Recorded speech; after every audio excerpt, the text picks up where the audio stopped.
आणि आता पाहणार आहोत विविध जिल्ह्यातील टॉप 9 घडामोडी। पुढील 24 तासांमध्ये देशातील अनेक भागांमध्ये अवकाळी पावसाचा अंदाज। उत्तर भारतासह मध्य महाराष्ट्र आणि विदर्भात विजांच्या कडकडाटासह पावसाचा इशारा। गोंदियामध्ये अवकाळी पाऊस आणि उन्हाच्या तडाख्यामुळे भाजीपाल्याची आवक घटली। दरामध्ये वाढ झाल्याने सर्वसामान्यांचं बजेट मात्र कोलमडलं।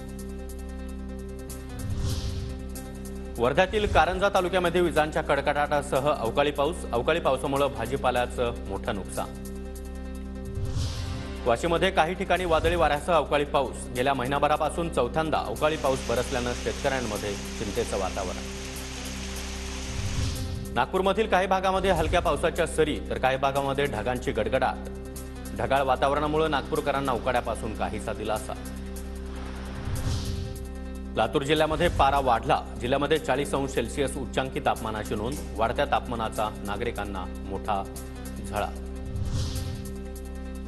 तुळजाभवानी देवीच्या वार्षिक उत्पन्नामध्ये 66 कोटी 81 लाखांची भर। सिंहासन पेटीमध्ये 12 कोटी 16 किलो सोनं आणि 270 किलो चांदीचं भक्तांकडून दान।